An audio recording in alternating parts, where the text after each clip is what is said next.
مصطفى waxaan kaga qaboobi karaa gabadha la yiraahdo Juwayriya ma ka gaadhay dhowr eray oo soo qoray ninka la yiraahdo Faisal Cabdirooble marka Makka iyo diyada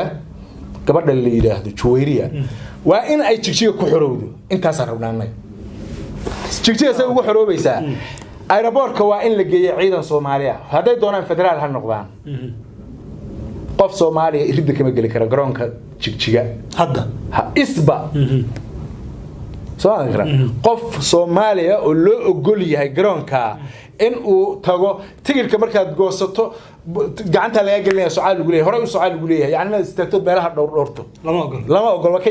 yaabayaan sababta waxaan quruxda badan haday Soomaalidu aragto moogtahay way jeclaanayaan beeleyn moogtahay waan dad meesha baad ku jooga in laga cabsanayana way dareemeen oo maamulkiiba dadka u cabiidiyay سواء كذا وحنا مركب وإن جرانك جودهان هل أسكرية أو أحمر أما إثيوبيان ككلاء وين لو أركن أحمر هذا يده هبط دم بيسه بنوك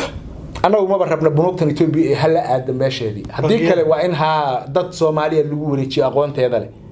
هدي اللي جوا يتشجع ضد حسابيال يا أقوياء الناس سوماليا هرجيسة يا برعا لور هذيني يتشبوتي يا محمد هذا تملها كلا صورة جلكا يا كإيمان كران هرجيسة أنتو كي مادو صبحي ويل سومالي ها أو تشجع كشقيستو شو قلب كيكون نقول كره هرجيسة وهبينك زوج حن مركب كاسة نودا معنا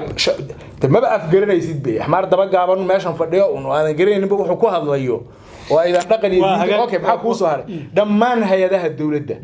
ما جباد أنا مرة من عسكري اللي تديله مرة من محنكو إلى هذا توحلا قيلية عسكري هدي اللي تديلنا وحنا نجمع جرين وكوي لها أنا قف كان دلهم بانون قناين وبنتها هاي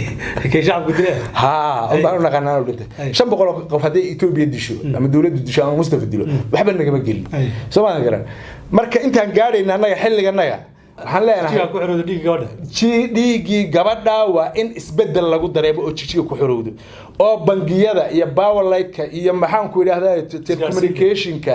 iyo maxaan ku dhahay garoomada iyo jibriyadan dadka baadaya hooyo 90 jir ah 80 jir oo suuqa jijiga bartankiisa oo yeesantay laamiga Falastiiniya aragtay adu darade suuqa jigjiga bartankiisa wiil dabagaab qaba oo ahmaara oo feera qaawan ya wixii ay beerta ka soo goosatay ka qaatay suuqa karbo 80 jir hooya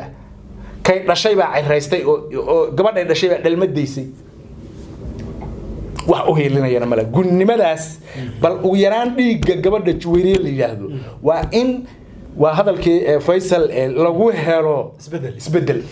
aad buu maasay yahay jaamac galada iyo intaan ku soo gabagabeeyay tan iyo kulan dambe sidaas iyo nabadgelyo